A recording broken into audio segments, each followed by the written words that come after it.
Hey everyone, welcome to the Technology for Good Hangout. This is episode 19. We're racking them up. Good stuff. With me today, special guest Craig Schmale. Craig, talk to us. Tell us who you are and what you do. Hi there.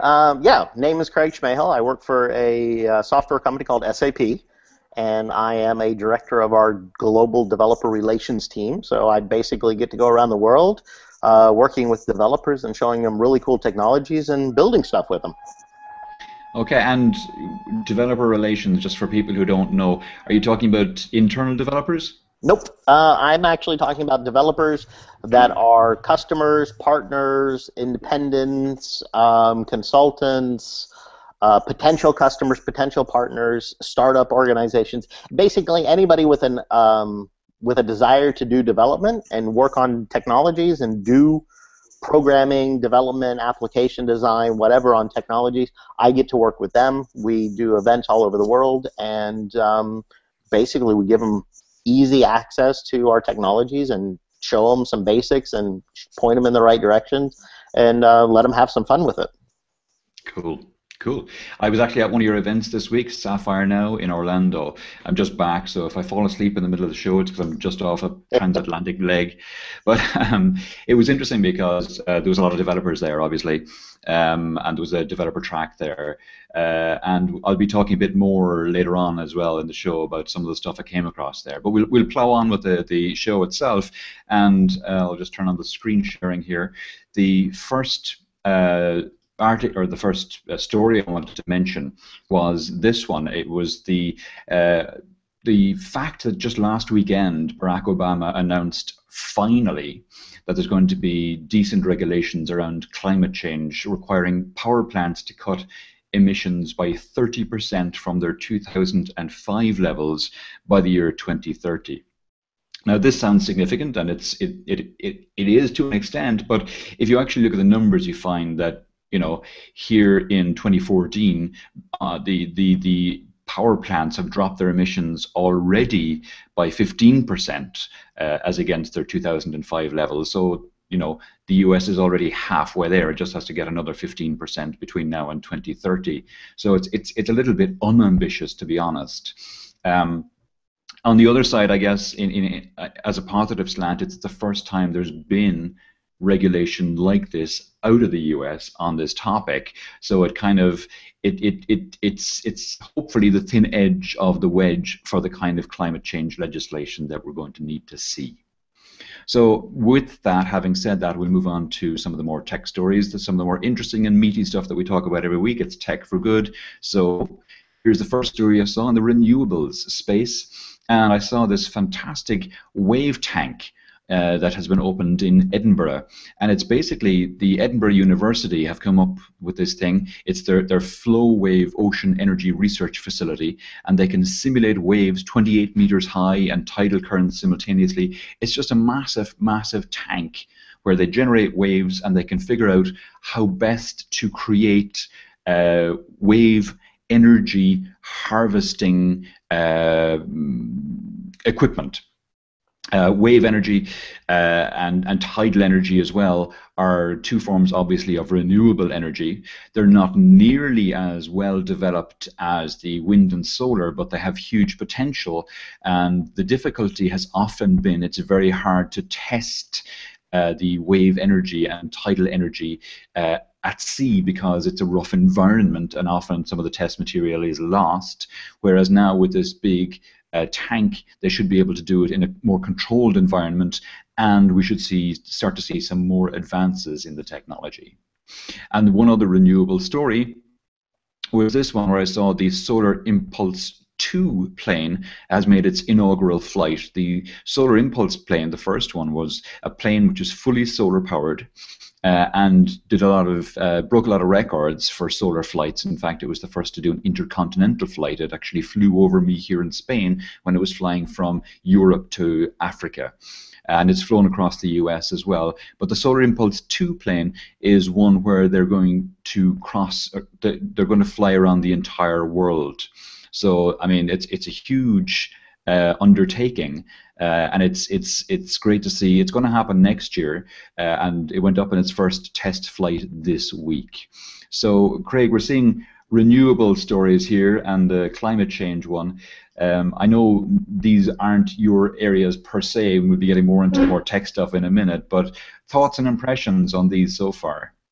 Well, the title one that you first pointed out there, when I first saw it, my first thought was back to I think it was back in the 1800s that Scotland was one of the leading ship manufacturers around the world. Glasgow and Edinburgh both had huge shipyards. A lot of that has moved on down to England and everything like that over the years. However, my first thinking on that was this could be very good for the shipping industry and a renewal of the shipping industry with more energy efficient ship designs, hull designs. I know they've looked at some of the super tankers. They've talked about the solar sails and things like this that the ships can actually employ to cut down on the use of fuel at sea. And one of the biggest challenges that they've had so far is the lack of ability to truly test these items in a more aggressive environment. So when I saw and I read that, up to 28-meter tall waves and things like this, my first thinking was this could be magnificent for the renewable, just the renovation of the shipbuilding industry if it was going to be coming back to Scotland. With the whole Scottish vote and everything coming in September, a lot of talk has been going on about industry that would return to Scotland. So for me, I associated those two things together, not necessarily on wind or ocean power, like the wind turbines that are under the water or anything like that. I actually looked at it in terms of those shipbuilding rejuvenation. So it'll be interesting to follow it. I've definitely bookmarked a few sites and subscribed to a few feeds just to see out of curiosity what comes out of it. Interesting. That's one that hadn't occurred to me. I was thinking just in terms. I was just going with the article and just I hadn't gone kind of wide from that. I was just sticking with the kind of straight article text around the wave and tidal. Tidal is an old technology. One of the first and still operating tidal plants is a barrage system in the south of France, and it's generating about 30 megawatts. Oh, wow. It's been there since the 1930s. And tidal energy is great because it's predictable. It's entirely predictable.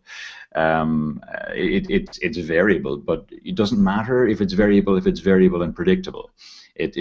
Wind and solar are less predictable, and that gives issues around maintaining grid stability.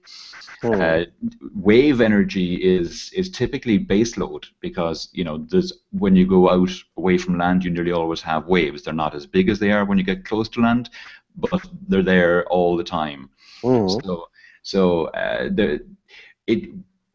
The more research that's done into this and the more technologies that come out of it, the better for everyone, I gotta say, because we have this massive burning platform behind us that we need to solve, and we need to be investing more into the research behind this. So it's always good to see this kind of stuff coming up. Oh, definitely. Especially when you go back to your first article on Obama. In the article itself, it talked about the coal burning plants in the U.S. and how they basically, the coal burning ones produce more CO2 than they actually produce energy. If I understood it correctly, it was like 67% and everything like that. So we definitely have to go into these other directions. So it's an exciting thing to watch, and it's going to be really curious what they come out of it. And then, of course, your solar plane. I actually remember what you talking about, the plane flying overhead in Spain, the first one. So, that's all really cool stuff. Of course, I'm reminded of the story of Icarus. Hopefully, we don't go a little bit too crazy with it. I know that there's been a trend to go a little bit more risk lately with some of the technologies. And what I hope doesn't happen is I hope they don't try to do too much too fast. I hope they really put effort into making sure that they scale it properly, because it'd be a shame to see some sort of an accident occur because they tried to cut corners and go too fast. Because I'd really love to see that technology, considering how much people like you and I are on planes. I personally would really love to see the technology come to full effect. But I'd like to see it done properly. So I'm always cautious about that type of thing. I think it's a long way off, and I think we'll be looking at hybrid fuels first and hybrid technologies around storage and things like that being built into planes before we ever get to see a fully solar plane. I mean, it might happen, but it's a long way off. Well, the rise of the dirigible, the airship. I think we're going to actually probably see those before we see a fully functioning transatlantic passenger solar powered plane. In which case, I'd be willing to sign up to get on one of those too. make a change from cruise ships. Exactly. Probably a more pleasant one. We'll move on. The other interesting stories. Well, there's a lot of interesting stories this week, but in the kind of comms space. Inmarsat, who are this large satellite company who really got into the headlines. I mean, I've known Inmarsat for years, but they weren't really a consumer brand, and they're still not trying to be. But they got huge publicity with that plane that disappeared off Malaysia. Well, actually disappeared off Australia, we now think. But they're now planning to put up an EU-wide hybrid network for Wi-Fi for planes. So that sounds good. I mean, it's quite easy to get on Wi-Fi on planes in the US. It's not nearly as easy here in Europe. So finally, it looks like Inmarsat are going to make this possible. And the other interesting one I saw around the comms, the comms space, was Google investing in satellites to spread internet access, and this is obviously the much more interesting story. Because the Inmarsat one is good, but it's a small audience. It's people who are on planes over Europe, whereas the Google investing in satellites, that's for regions that don't have easy access to broadband. And it's kind of remote areas, and you're talking hundreds of millions to potentially billions of people that Google want to onboard on the internet for obvious reasons of their own. But everyone they get onto the internet will at some point touch some of their services, and yeah, it's self-interest on their part. But as against that, empowering people with internet access is something that's hugely, hugely important. So I see what they're doing here. And yeah, it's their own self-interest, but it's also very much in the interest of the people that they're doing it for. Or that would be my take. It might be the conspiracy theory side of me. I'm not sure. The Inmarsat, great, but frankly, Wi-Fi on planes is only as good as the amount of space you have in your seat. I can't work on my laptop in the economy seats anymore. Even a MacBook Air, and it's still too bulky to work on it, and especially when the person leans the seat back. Yeah. And frankly, on a short flight, an hour, 2-hour flight, 3-hour flight through Europe, I honestly don't see the point. We're hyper connected as it is, and I think even more connectivity is going to reduce the quality of life even more so. In that regard. On the contrary, though, looking at Google and extending the ability to be connected, I see a lot of advances for education. I see a lot of advances for medical. I see a lot of advances for the good all over the place. But then you also have to wonder, what is Google really trying to accomplish here? We have all this stuff in the news about spying and NSA and Snowden and all of these. Are we now enabling a private company to really control all of our data? Right now, I'm on a my home carrier is not Google, but yet if Google provides me a fast connection, most likely I'd want to go to it. But doesn't that mean that Google then has automatically all of my data? Yep. I'm the type of person who says, what? Of course the NSA and the government is spying on us. Why wouldn't they? It happens. I live with it. I'm not going to put anything that serious online anyway. If it's really, really confidential, the best way to keep a secret is don't tell anybody. So I kind of accept the fact that it's happening. Do I like the fact that it happens? No. Do I accept it and understand that it is happening? Yes. But do I have to buy into a company and enable them to do it even easier than they are right now? It's kind of a slippery slope there. Sure, but that's a personal choice that you have. True. I mean, you choose to go with Google or not if they do start providing in your area, and you're doing it fully aware. But people in remote areas that don't have access to anything, for them, uh, this is huge. It suddenly, as you say, it empowers them with education, it empowers them with healthcare and all kinds of things like that. And Mm. we'll be talking a little later about that Trinidad and Tobago story, for example. Yep. And they're a small island. They have internet access, but they're using it to deploy education, and that's fantastic. And you see a lot of that, and you see marketplaces and things being built up, and you see people jumping in at no desktop, no laptop, just going straight to handheld. Yep. It's going to so change how things happen in smaller and developing countries. If it gets see, that's the other thing. I mean, where's Google going to release it first? Where do most companies release it first? It's going to be, by the time it actually gets to those small and developing countries, it's sometimes way later than it should have been. However, if we looked at like Trinidad and Tobago, if we look at those places that are already trying to utilize what they have now, if Google was to go those places first, I think it would have a massively bigger impact on the world than releasing it in Silicon Valley, where everybody's hyper-connected anyway. So, I want to see the good happen. Maybe I'm cynical that it's going to be a test case that happens in the U.S. first or something like this, and then we're not going to be seeing anything other than Google doing more ad revenue or whatever. I want to see the technology really get used for good. Cool. We'll plow on. We got a comment there on the event page from Dara Kelly saying he plans on attending it every week, but there's always something that pops up. You'll make one of them soon. Have a great weekend. So, Dara, have a great weekend yourself, and we look forward to seeing you here live on the show sometime. Back to the stories, and I've changed it around. 1 second. Bing.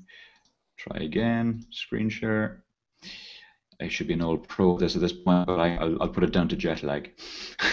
We've a couple of stories here as well on always-on listening apps, and I can imagine, given what you were saying about Google a second ago, this will be something you'll have opinions on as well, Craig.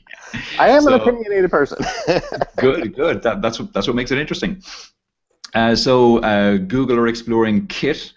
For eyes-free car functionality. Basically, this is just Google having the microphone be listening to you at all times, so that when you say, "Okay, Google," then it pops up. It's waiting to hear that, and as soon as it hears that, it pops up, and then you just give it whatever command you want. "Okay, Google, take a photograph," or "Okay, Google, how do I get to wherever," or whatever it is.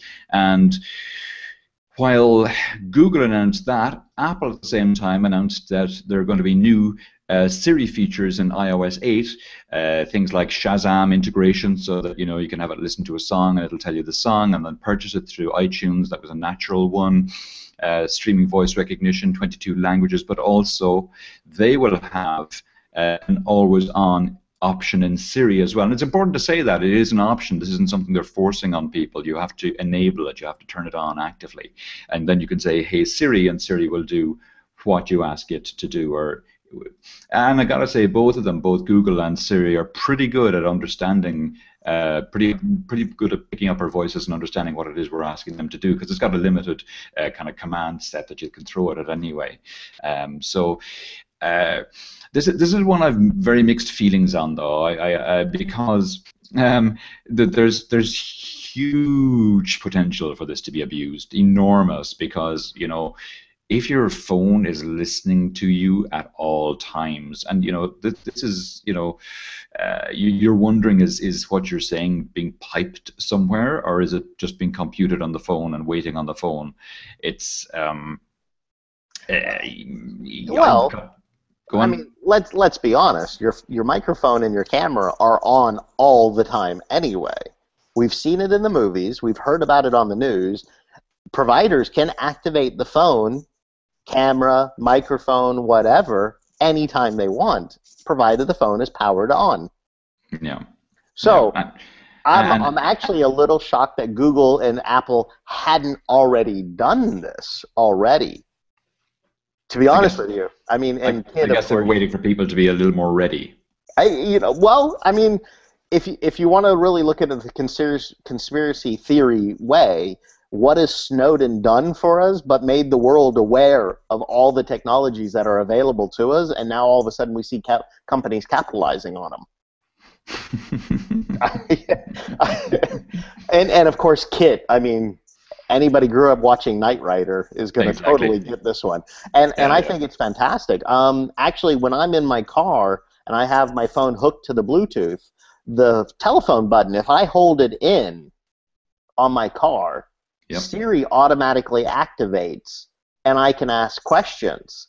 And I actually, in the morning, driving somewhere, I'll ask Siri. I'll say, Siri, list my events or my meetings for the day.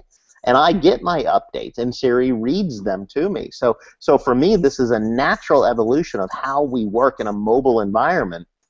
Yeah. And the fact that not only is Google working on it, but Siri, Apple's working on it as well. For me, this is a fantastic achievement that's going to help to make us more productive, but hopefully also help to get our eyes off of the screen and onto the road.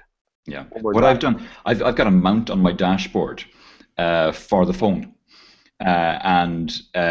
so so I don't have to take my eyes off of the road to look at the phone because it's right there on the dashboard, and I have as well. I have a dash cam application on the phone. So I can use the phone as a dash cam as well, which I frequently do. And I was within millimeters of being T-boned the other day by a guy who pulled out in front of me and just didn't see me, even after he pulled out. And I slammed on the brakes and threw the steering wheel to the right, and even at that, I still just barely missed him. Oh, wow. And I caught it on camera and stuck it up on YouTube straight away. So no, I didn't do anything about it, but if there had been a collision, I'd capture the whole thing. Sure. And that's and dash cam applications are $2 a penny. And as you say, there's all kinds of other apps you can have, but it's important, including GPS, obviously. It's important, not to be taking your eyes off the windscreen, and having a nice mounting on the dashboard is a very simple way to get over doing that. Well, I took it a step further. I would rather have my phone talk to me than even have the temptation of looking at the screen. Mm-hmm. I mean, my car has, of course, built-in navigation system, so it has the big screen with the map on it and everything like that. Okay, mine doesn't. But even that, I tend to worry that might be a distraction as well. And when you drive, of course, here in Germany, when you're driving, the speeds do get rather fast. And split-second decisions can be a big positive or a big negative, and it's a scary time. So this voice-activated items, I think, would be fantastic. At the same time, because I know Siri does do processing server-side, it is kind of a scary concept. From a business perspective, with my business phone,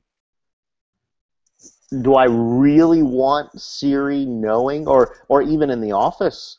I can imagine that we'll have phone-free offices if it's always on, where you have to check your phone into a box before you walk into the room.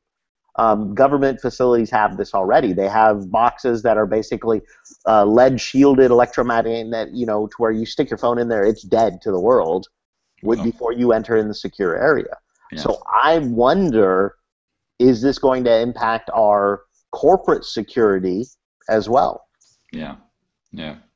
I wonder, is there a case to be made, if you'll pardon the pun, for making iPhone cases out of lead and call it a Faraday case? Anyway, we can go on a big tangent with this one. for the tinfoil hats, yeah. As long as they make them in a fedora, right? So we had the WWDC, the Apple Developer Conference this week, and there was some interesting announcements came out of that. So there'll be a couple of more Apple stories as we go along. And one of the ones that I thought was nice was that in iOS 8, parents can control what apps their kids purchase, and they can share them, which is even better. So there's going to be a thing called family sharing, which will launch with iOS 8 later this year, which will allow up to 6 people to share iTunes purchases. And, just in my own family, that's fantastic because my wife and I have different iTunes accounts. So we have different songs that we've downloaded into our iTunes accounts. But now we can do away with one of those accounts and just use a single account for the 4 of us in the family. So that's a huge boon right there. And being able to share them with the kids as well. And of course, the kids can now get their own iTunes accounts tied to our credit card, but they have to, using this family sharing thing, they can't buy anything unless we approve it. There's a kind of a workflow put in place where it has to be approved by the credit card holder before they can actually buy anything. So I think this is great because it's always been kind of problematic for families with kids how you deal with having kids with their own devices and their purchasing of apps or you giving them apps to put on their device kind of thing. So this makes a huge amount of sense. And with the way that tablets are now being used in education for kids, we have one tablet for both of our kids, and we have educational apps on it. And it's great if they can now have apps of their own, but approved by us. For me, this is great for the same reasons that you've just mentioned, but it's also very disappointing. Go on. Have you ever used the Kindle or the Kindle Fire? The No. Kindle Fire has parental controls as well, where I can actually set up each of my kids as an account on the Kindle. And I can limit the amount of time that they can watch a video, the amount of time they can play apps, and the amount of time that they can read books and documents and things like that. Okay. And on the Kindle Fire, I can actually set it up to where my oldest is allowed 2 hours for video games. The youngest is only allowed an hour for video games. And basically when the thing is closed and they start it up, they have to select who they are. Okay. And I can actually password protect. So they can't just choose me and go in with me where it's unlimited. So basically, you're the admin and you set up the accounts and you manage the accounts. Whereas what the approach Apple have taken is that they are the administrator and they control the accounts. Well, they're controlling which app purchases can be made.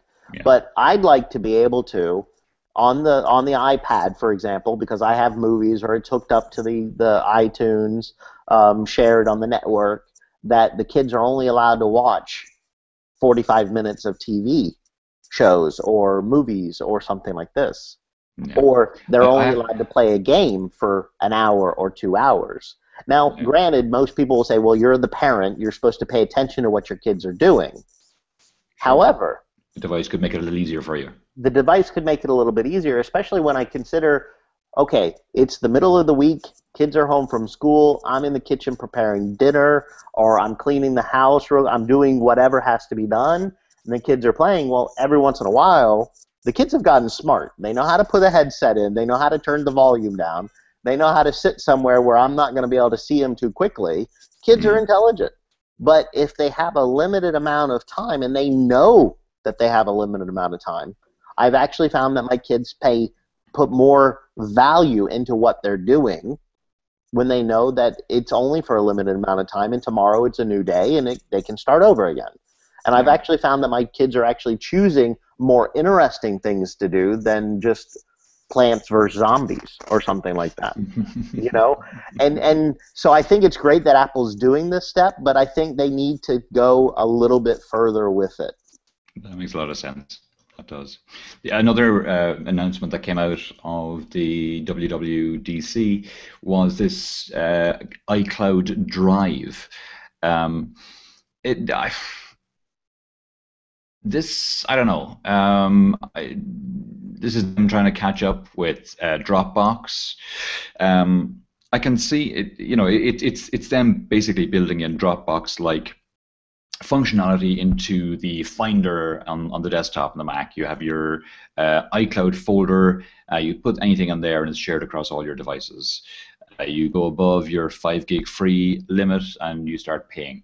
So similar to Dropbox. Um, but this is iCloud. This is, for me on this, it's like, well, I already have Dropbox. This will be nice as well. So now I can have half my stuff on Dropbox and half my stuff on iCloud, and I might split it out functionally or some other way. So there's some kind of logical split between the two. Um, there's nothing compelling here about this, I guess, really, unless you're a newbie to the app environment, and then why would you go with Dropbox when it's natively built in? But for the majority of us, I think this is kind of a so what. What do you think? Actually, I was actually pretty excited about this one. I've spent the last probably 4 years trying to figure out what service to use. I have Google Drive. I have Like, Dropbox. I pay the $100 or whatever it is for a year of 100 GB. I tried that. I couldn't do it. It wouldn't accept my credit card details. Everybody else accepts my credit card details. Dropbox wouldn't, and I tried logging support issues with them. Nobody got back to me. I tried contacting them on Wow. Twitter. Nobody got back to me. I was trying to give them money. I You, was you trying to you give would them you, money. you would think that they would respond quickly on that one. You know? Yeah. So you know, Google Drive, Dropbox, iCloud, iTunes Match. I have all my music in the cloud that I can get to it on any device. Um, but I want my movies the same way. And what I do is I often digitize the films that I purchase, so my DVDs that I purchase, I Yep. digitize them into my Apple TV. That way I can easily watch them. The DVDs are all stacked over there in the corner. But I don't have a place to store them centrally, globally or centrally either. I pay with the iTunes Match. I use iPhoto. I really enjoy using iPhoto. I like how iPhoto shares photos and sets Right. with other iPhoto users. Hmm. But I also pay for Flickr. I've been paying for Flickr since 2000 and whatever, when they were by themselves before they were bought by Yahoo. It's Likewise. $25 a year. Yeah. iTunes Match, $25 a year. Dropbox, $100 a year. WordPress, I moved my blog, I moved it to WordPress, and I pay the $100 a year because I got Yeah. tired of maintaining my own servers. All of a Likewise. sudden, when I add all these things up, I'm sitting there scratching my head going, why do I have so many different services? Mm. Why can't I have one service? Monopolies are horrible things. We learned that with Microsoft back in the day, but at the same time, I want a freaking monopoly. I want Apple to do everything for me, or I want Google to do everything for me. I, I'm tired of the hodgepodge because it's integration nightmares when you try to connect the things together. Yeah. So the iCloud thing, I think it's actually quite interesting. It's like the box.net and all the others, but it boils down to what is the integration on my desktop? What is the integration on my laptop, my phone, or my tablet? Which one does the better integration? On the Yeah. desktop, Dropbox does beautiful integration. On the iPhone, the tablets, and all the others, horrible integration. Yeah. So, for me, the iCloud thing was a promising step in the right direction. For a pure selfish reason, I don't want to have multiple different services for the same thing. Yeah. Yeah. Yeah. Yeah. Totally get that. Yeah. Yeah, I'm very similar. I have Dropbox, I have Box, I have Flickr, I have iPhoto, I have all those ones you mentioned, WordPress as well. I moved for the same reasons. I was tired of maintaining the WordPress servers and updating the plugins all the time, and Mhm. it was just an overhead that I didn't need to deal with. So, yeah, I get it. I'm still waiting to see something compelling come through. I don't think iCloud has gone far enough with this yet for me, anyway, to just go all in on it. I think we're gonna. I think this was all this is what we're hoping for. and in the fall we'll see what they actually deliver on. Yeah, yeah, that's a fair point. That's a So fair point. I'm very much looking forward to the update in the fall. I actually signed up to be a beta tester. I'm willing to even do it on my home PC, on my home Mac Mini.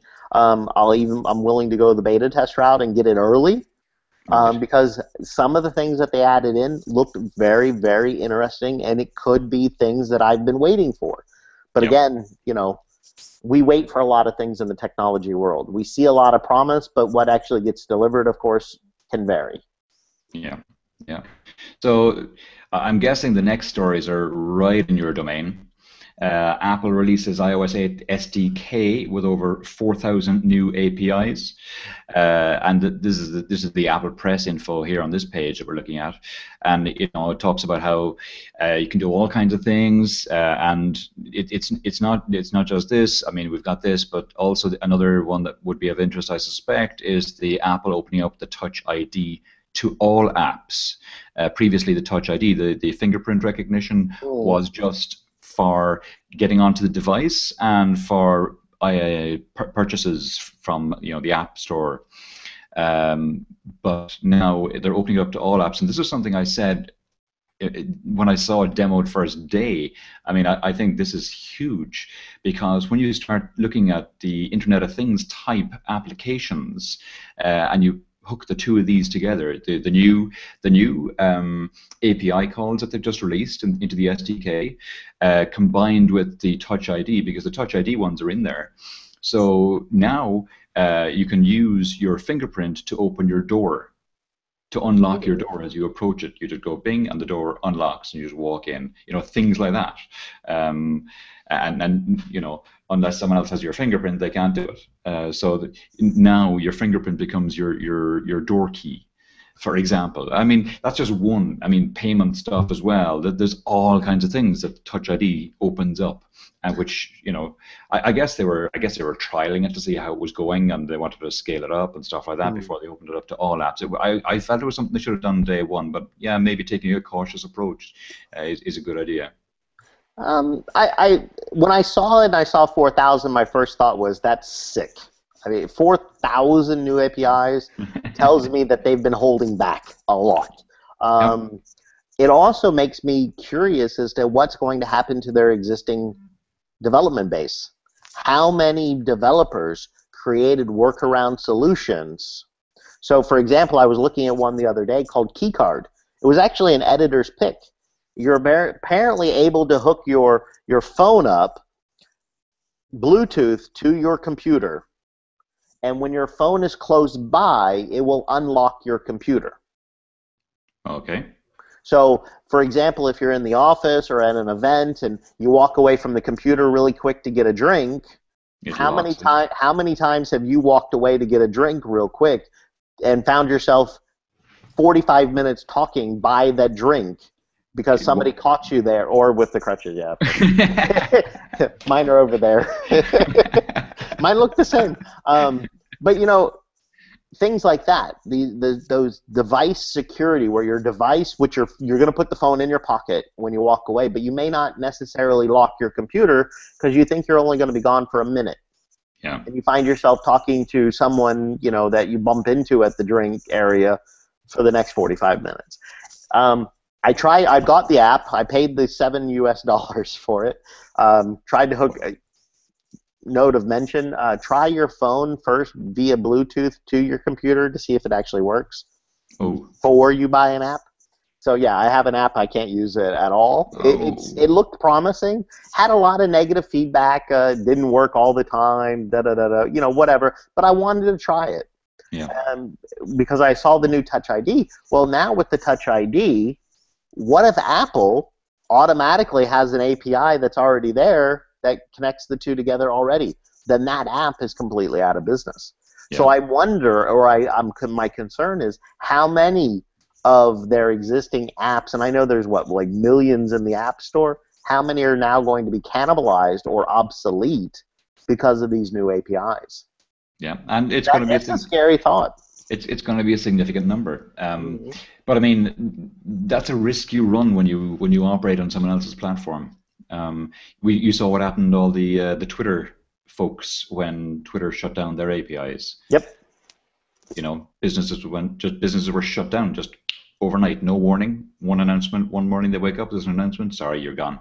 By the way, your business plan was great, but you're out of business. Yeah, no, it's a scary thought, and we've seen it with Twitter, which makes it even scarier now with Apple. Yeah. And of course, one of the things in that press release as well is the new programming language from Apple, Swift. Yeah. What's your take on that? It actually looks really interesting. The only thing I've got so far is of course the free ebook, and somebody just posted onto one of the websites that I post on. They posted a link to Swift language tips. However, Nice. I haven't found it. I did find like a open source environment called Swift. I don't know if it's related or if it's the same, but it's almost like Apple said, "Oh yeah, we got this great new thing, and you'll have to wait until the fall to actually take a look at it." And that's annoying as a developer. I want it now. But I missed the keynote, so I didn't hear it because I was at Sapphire. But if you sign up, won't they have the development kit available for download now? The other day when I looked, the Xcode 6 beta version for download was about to open, but it hadn't opened yet. Okay. Okay. But Which it'll be should have, soon, though. it should, well, it may be open right now. I mean, it could be open right now. I just haven't looked again. I looked at it of course, on the day that they announced it, and I didn't see the link was not active yet. So it could just very well be that it hadn't populated over here to Europe or whatever. I don't know. But, it's a whole new language. And anybody that's dealt with languages, and I've dealt with many of them over the years, it's a whole new thing. You have to learn new again, and then you have to ask yourself the question, what's the purpose of learning new if nobody uses it? What's the business value in it for me? If it's only to build apps to sell on Apple devices in the App Store, then you're automatically limiting yourself to the, 80 million iOS devices that are there? Sure, but every company who wants an app built is going to be looking for Swift developers now. Yeah, but what about Android? What about Windows? No, I get that, but Windows is 2% of the market. So the two main are Android and iOS, as you say. Yeah. So if you're a mobile developer, you strategize to either go one or the other or try and be both. And typically you would have developers, some developers for iOS and other developers for Android. You wouldn't have, unless you were a one-man show, you wouldn't be trying to straddle both, I suspect. So the people who are the iOS developers now will just have to, I guess, for their own self-interest, transition over to Swift. No. That's what I'm not sure about yet. I've been looking, I've been trying to figure it out, because it also asks the question, or begs the question, what about the legacy? Can you still do Cocoa apps moving forward, or is that going to be shut down? If I build my app on Swift, will it work on pre-releases? Or am I going to have to maintain two code bases, something that'll work on the iPhone 4? Yeah. Okay, the iPhone 4 I think is officially shut down or whatever, but still, it begs those questions. It almost seems like Apple threw it out there saying, here we go, we're Apple, we're going to do it, you're just going to go along with it, and then the fan culture is going to go right along with them.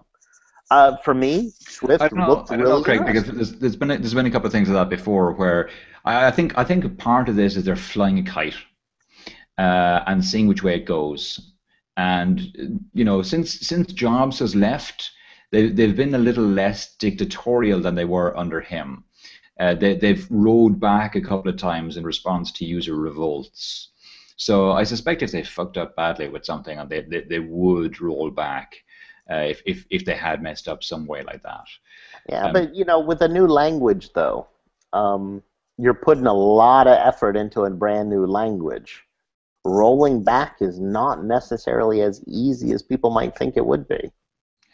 That's a fair point. Because you've got to prove that language, which means they've been working on that language for a while now, so they've already made a huge investment into it, and just roll. Okay, Google Maps versus Apple App Maps. Totally, yeah, they rolled back, understood, but a whole development language, Yeah. for me, that seems like a bigger investment than just an app that does maps, type of thing. It's going to be interesting to watch. I'm anxious to try it out. Just looking at syntax and everything like that, it looks very familiar in terms of coding standards, so I think it'll be something that people will pick up quickly. Mm-hmm. But I'm wondering how it will affect the market and the app development for mobile apps going forward when you look at it as Apple versus Android. Yeah. Uwe Wetzer has left a comment going back to our earlier conversation, by the way, on the events page, saying the phone doesn't even need to be turned on. The NSA can turn on your phone remotely. I wasn't aware of that, and that's kind of scary. Yeah, I didn't want to say that. Frank Cohentop says he'd love to be able to send all of his physical CDs to Amazon or Apple and get them to rip them onto MP3 or give them the MP3 equivalent. They wouldn't rip them all individually. Obviously, they already have those on MP3 format. We'll keep going though, because we still have a good few stories to get through, and we're kind of running late. The next one moves us into the healthcare arena. Again, with Apple, they rolled out this health kit thing, and the health kit was the branding they've given what had been previously speculated to be called a health book. And what it is a bit like the Passbook, but it's for health. So it'll take in data from other sources, potentially from an iWatch or something like that if they come up with their own hardware, but it'll take in data from other sources as well. And they've been working with the Mayo Clinic on it as well. And I'll keep going because there's a few other health-related stories that we'll talk to, and then we'll come back and just do the whole health roundup together. So Dean Kamen, the inventor of the Segway, amongst other things, has come up with a Star Wars-like robot hand, and still needs more work to be done on it. So this is all technology in the health arena, and this is one for people who've lost limbs and that kind of thing. So it's really interesting, and he's after getting a lot of funding on this, and they're calling it the Luke arm, named after Luke Skywalker from Star Wars. I thought that was quite funny. And then I saw this story, EpiBone. They're a company who have developed a way of growing bones, they're working on pig bones at the moment because they haven't done human trials, but it's a way basically of taking undifferentiated adult stem cells and turning them into bones for grafting into people who have bone issues. It might be congenital issues, it might be trauma issues. So if you have something like that, they can grow you a new bone, and because it's from your own cells, there's no issues around rejection. Previously, what would happen if they wanted to do this is they would cut off a bit of bone from your pelvis or somewhere for a bone graft, so you get double the trauma to yourself. Now they're growing your bone from some cells they extract from fat, so you're getting liposuction as well, so a win-win. I'm kidding on the liposuction one, obviously, but it is from fat cells. They wouldn't have to take out that much though to make a significant difference. But yeah, that's a nice one too. And then I did a roundup myself last week, and Craig tells me that the video has been taken down, so I replaced that with another video. I'm sorry about that, but I did a roundup of the kind of updates that we've seen in the last 12 months in the health arena, and it's been stark. I've been amazed the amount of things that technology have enabled in healthcare just in the last, like I say, 12 months. It's not a hard 12 months, it's 12 to 18 months. So we have this huge movement to the mobile arena. And then with the development of all these health-related apps, which have come on really strong, and they do everything. They keep track of steps, movement, glucose levels, blood oxygen, even ovulation, and all kinds of other things as well. And then you've got the rise of the wearable connected devices, which are putting out data as well. And then you've got the next evolution of the wearables, where they're going to be built into clothes, which has already begun, and Intel are jumping in there. And then you've people like Apple going on a hiring spree, bringing in lots of people and coming out with, as we know, it's Health Kit now, not Health Book. And then going back up the stack, we see IBM using Watson for things like cancer research, and they've already opened Watson as a platform. And we see similar things as well in SAP, using HANA and having HANA as a platform as well for third-party developers. So there's a huge amount of things. And I mentioned earlier, I was at Sapphire this week, and at the SAP Sapphire conference, the amount of businesses, startups particularly, I saw who were in the healthcare area was enormous. I mean, I'll be writing it up, but I saw probably 10 startups in the healthcare area, and a lot of this, and you'll come in and jump in on this as well, I'm sure, Craig, because it has to do with HANA as the platform and as the in-memory stuff, and we're seeing an enormous rise in, as I said, the wearables and the back-end platforms that can handle massive amounts of data, and devices like our phones and our Fitbits and the other devices that are going to come, because we're only on the start of this. This is a hockey stick kind of thing, where we'll be putting out enormous amounts of data from ourselves. And this is a talk I've given already, you know, people as sensors and the quantified self. We are now starting to transmit huge amounts of data, and it's only, like I said, it's a hockey stick, and we're at the bottom of the curve. So yeah, and we'll be archiving that data, because you don't want to throw that data away. So I can see people having data banks of personalized information going back 10, 15 years in 10, 15 years time. Because why would you throw it away? Because your doctor might need to look at what happened over the last 10 years. So I think this is huge. You know, growing up, I've moved around a lot in my life. I actually carry my medical records with me for that very reason. If something happens, I want the doctors to be able to get the information, and I want them to be aware of that information. When I wouldn't know how to do that, Craig. As in, I lived in Ireland for the first 40 years, apart from a couple of spells in the UK and the US and stuff like that. But primarily for the first 40 years, I was living in Ireland. And I had a couple of health issues, but they were in different hospitals with different doctors, and I don't think I would be able to. I would have to go to each one individually, and I had a number of GPs as well. And you did that? You went to each? I whenever I'm about to move, I always go to the doctor and I ask for a copy of my records. Okay. You're more diligent than I am. Well, you know, you've broken enough things in your life, like I have.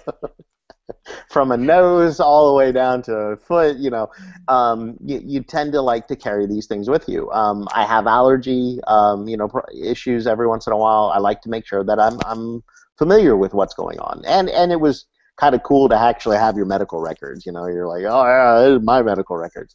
But the idea of digitizing it, making it available so easily. You look at the translation tools that we have available. One of the biggest challenges I had when I moved to Germany was, how do I translate sulfur-based drugs to German? Yeah. Took me forever, and every once in a while I still forget the words because it's not something I use on a regular basis. But to have that medical transcript where I could walk into the office, zap my phone, and the doctor has all my records would be really, really interesting. And these life trackers, I mean, I use the Fitbit. I know you have the Fitbit as well. To have it track more than what it does now. I use mine when I go to sleep, and I track the sleep pattern. And I've noticed that on business trips occasionally, and depending on the hotels that I'm at, sometimes I sleep really, really bad. And when I'm at home, I sleep really, really well. You know, all of these things and these medical advances where we're actually able to track these things is just absolutely brilliant.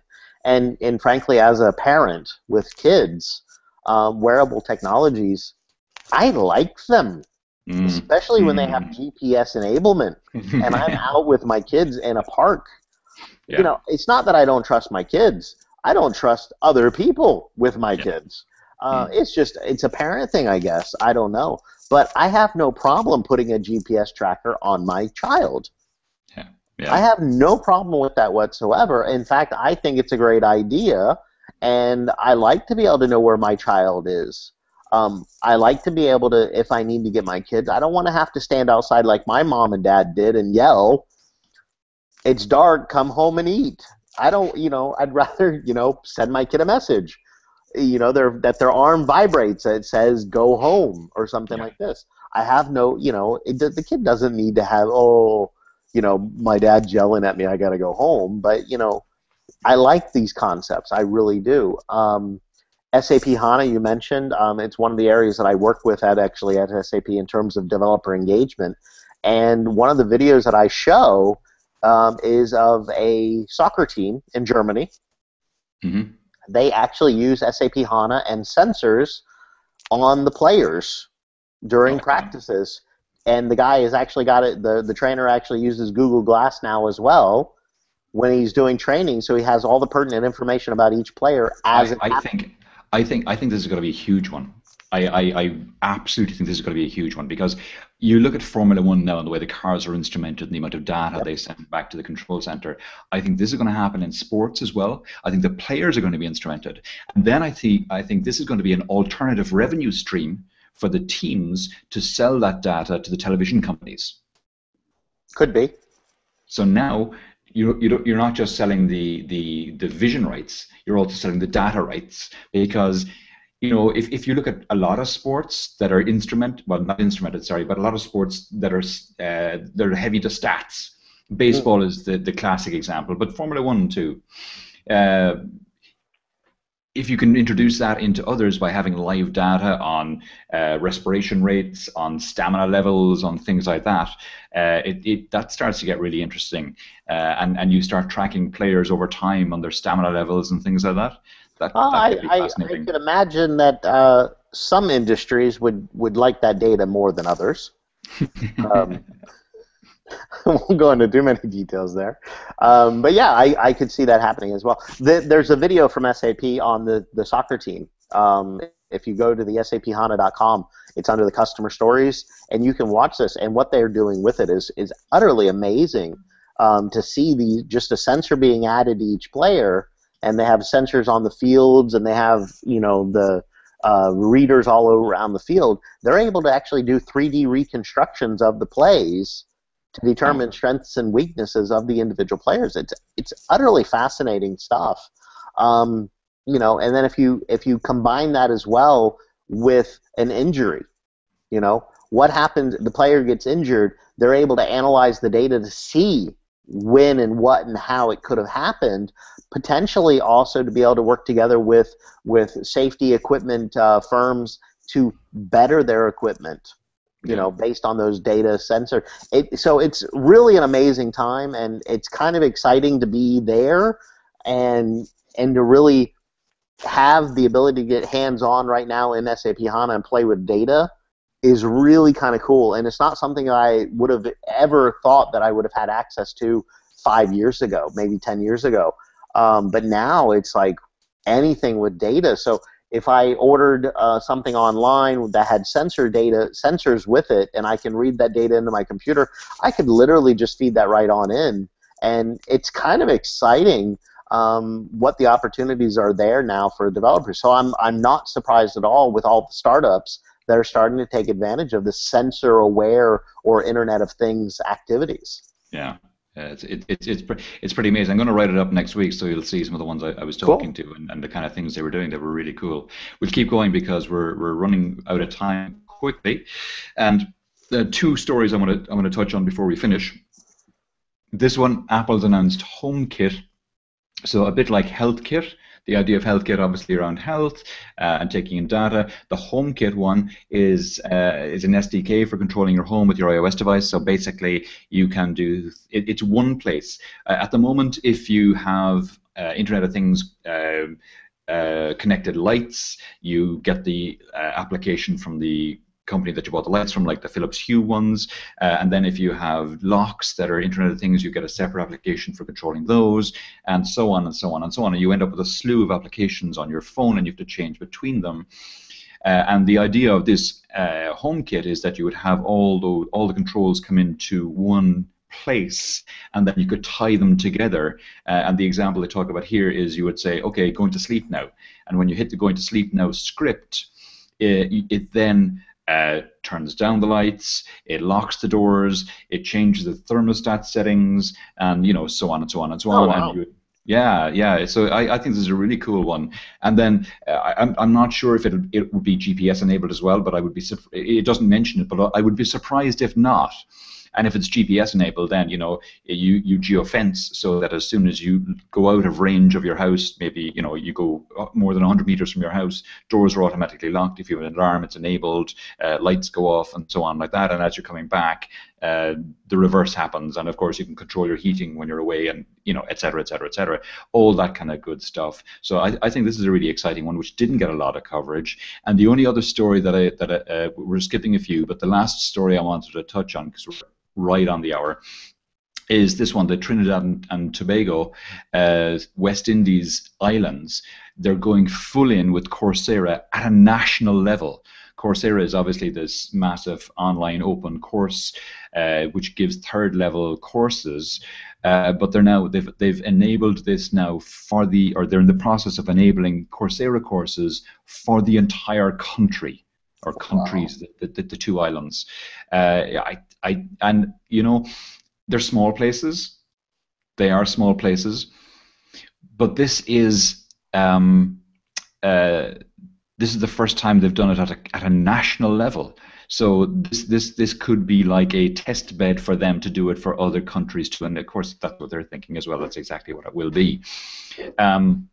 And just the other data point in that is I did a data science course on Coursera last year, and it was really cool. It was an intro to data science, and that course, when I was doing it, when I started the course, there was 49,000 other people starting the course at the same time as me.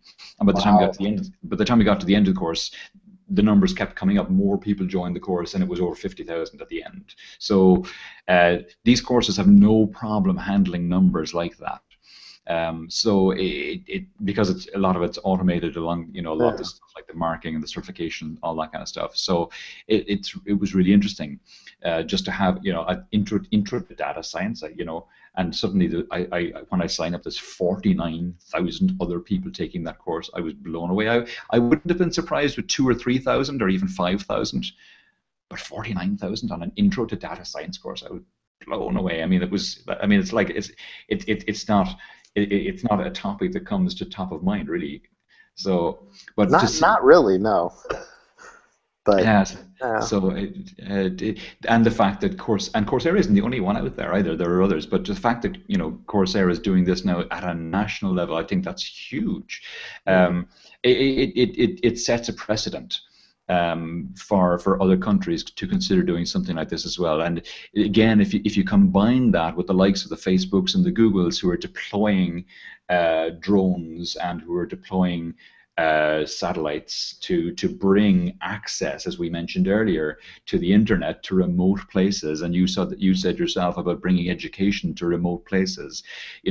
Suddenly Coursera, it's already available in these places if they have internet access, but if there's a national curriculum rolled out to these places, that's huge. That's huge. It gives a whole new meaning to the concept of homeschooling.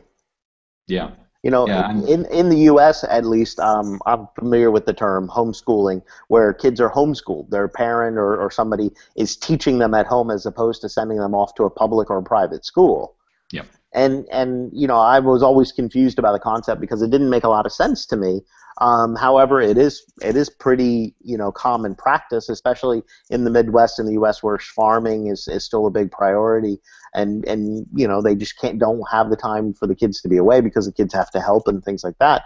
Of course, that's not as much as it was 10, 15, 20, 30 years ago. But imagine that ability to follow the same curriculum, universal primary school, secondary school education curriculum, a universal, a global curriculum available to everyone on the same topics to really level the playing fields and to bring education up. When I look to the Middle East, where a lot of talk about educating young women, young ladies, young girls, and they're not able to, it's too much, Or you look at Nigeria, where they're kidnapping girls from schools. Yeah. I don't think we're going to, offering the education is going to change some of the mindset of some of the people, but to be able to enable that education more freely, for me, it's the future. It's what we have to do.